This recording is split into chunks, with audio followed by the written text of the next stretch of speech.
देखो बच्चों, आज हम बहुत ही इंपॉर्टेंट चैप्टर करेंगे जिसका नाम है आर लेटर टू गॉड। ठीक है, और जिसको लिखा है G.L. ट्विंस ने। किताब का पहला चैप्टर है और एग्जामिनर का फेवरेट रहता है यहाँ से कुछ ना कुछ आपके एग्जाम में देना। ठीक है, इसको ध्यान से समझेंगे और 5-10 मिनट की वीडियो में आपको पूरा चैप्टर समझ में आने वाला है, पूरी गारंटी है। देखिए, ये कहानी स्टार्ट होती है एक किसान से। एक फार्मर है जिसका नाम है लेंचो। क्या नाम बेटा उसका? लेंचो।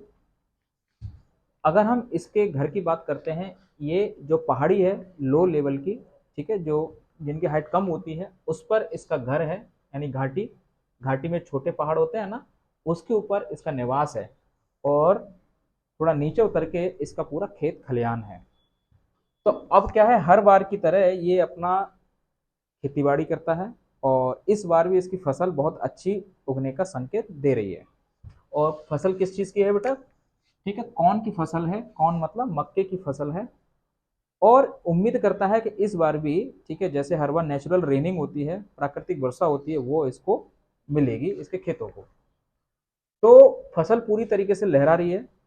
मक्का भी बहुत अच्छा है और जो फ्लावर है, ठीक है, मक्के के ऊपर, वो भी बहुत अच्छा संकेत दे रहे हैं कि इस बार भी, ठीक है, फसल बहुत अच्छी होने वाली है, जिससे कि मैं और मेरा परिवार अच्छे से रहेंगे। ठीक है, तो फिर क्या होता है, ऐसी कुछ समय बाद जैसे इंतजार करता है, ईश्वर से प्रार्थना करता है।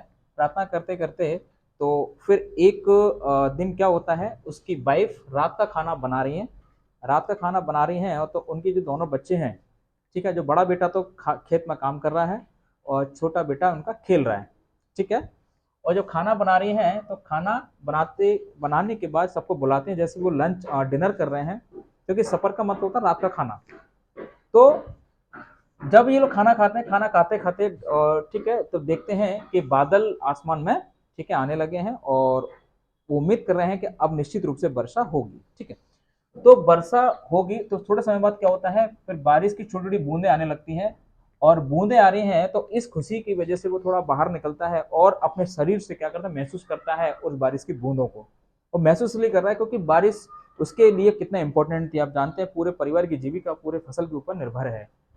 तो वो जो बारिश की बूंदों को इकट्ठा मतलब महसूस कर रहा है, और वो कंपेयर कर रहा है कि जो बारिश की जो बूंदें हैं, कि वो छोटी बूंदें कितने रुपए की हैं, 5 सेंट की हैं, और 10 बड़ी बूंदें 10 सेंट्स की हैं। तो वो उनका नाम दे रहा है। ठीक है, छोटी बूंद को क्या बोला, 5 सेंट की है, और बड़ी बूंद मेरी 10 सेंट की है, वो ऐसा बोल रहा है।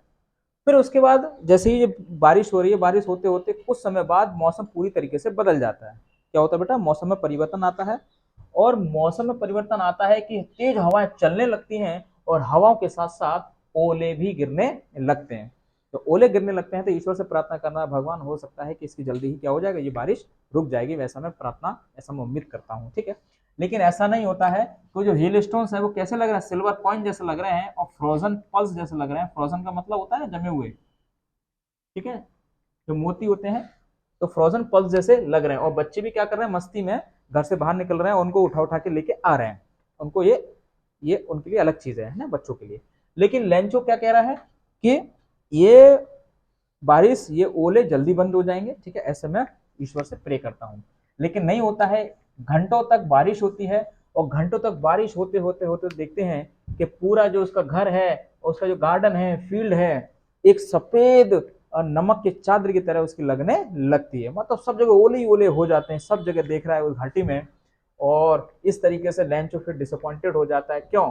क्योंकि वो देखता है जो फसल उसकी खड़ी हुई थी, उस फसल के जो खड़ी है उस पर कोई भी पत्ती नहीं है, और फ्लावर जो प्लांट्स ऊपर थे वो गिर चुका है। क्योंकि फ्लावर तो क्या करेगा, स्प्राउट होगा ना, मतलब निकलेगा मक्का। और वो पूरी तरीके से जा चुका है, मतलब नष्ट हो गई है उसकी पूरी तरीके से फसल। और फसल नष्ट हो गई है, और वो कह रहा है कि जो प्लेग ऑफ लोकस्ट, यानी टिड्डों का जो समूह होता है, जो किसी फसल को खाता है वो तब भी थोड़ा बहुत छोड़ देते हैं, लेकिन ओलों ने तो उतना भी नहीं छोड़ा। जब जो टिड्डे होते हैं जब फसल को खाते हैं कम, तो थोड़ा बहुत तो छोड़ देते हैं, लेकिन ओलों ने तो बिल्कुल भी नहीं छोड़ा। इतनी बर्बादी करी है इन ओलों ने, यानी सब खत्म कर दिया है। और वो कह रहा है कि इस साल हमें भूखा रहना पड़ेगा, पूरी साल हम क्या खाएंगे, कैसे फसल बोएंगे, ये ऐसा उसके अंदर ये विचार आ रहे हैं, ऐसी चिंता उसको हो रही है। ठीक है, अब सोचते सोचते उसके दिमाग में विचार आता है कि मैंने सुना है कि इस धरती पर कोई भी भूखा नहीं मरता है, और एक ही इसकी उम्मीद नजर आ रही है, किससे? ईश्वर से। वो कहीं ना कहीं मन में सोच रहा है, और लेंचो थोड़ा बहुत पढ़ा लिखा भी है, चीजों को लिखता भी है। तो कह रहा है कि मैंने सुना है और मैंने ईश्वर के बारे में जाना है कि वो कभी किसी को भूखा मरने नहीं देता और मरने नहीं देता। तो फिर विचारता है कि केवल एक ही चीज है जो मेरी मदद कर सकते हैं, वो कौन है? भगवान, ठीक है, गॉड, ठीक है। और गॉड के बारे में कहते हैं कि ईश्वर तो कभी भूखा किसी को मरने नहीं देते। फिर क्या करते हैं, फिर वो पोस्ट ऑफिस जाते हैं दोपहर के टाइम पर, और लेटर लिखते हैं, यानी पेन लेते हैं, पेपर लेते हैं, और सारी चीजें लिख देते हैं। और लिखते हैं कि मुझे आवश्यकता है 100 पैसों की, 100 पैसों की मुझे नीड है। उन 100 पैसों से मैं क्या करूंगा? मैं फसल को बोऊंगा, और थोड़े बहुत पैसों को मैं क्या करूँ? अपने परिवार का पेट भरूंगा, ठीक है, जब तक कि अगली फसल नहीं उगाती। उस लेटर में लिख देता है, लिखने के बाद स्टाम्प जो होता है वो लगा देता है, और पोस्ट और क्या करता है, पोस्ट ऑफिस में उस लेटर बॉक्स में गिरा करके वो वापस चला जाता है, ठीक है। जब इतने काम करने के बाद जब लेंचो वापस हो जाता है, तो अब अगला सीन शुरू होता है पोस्ट ऑफिस का।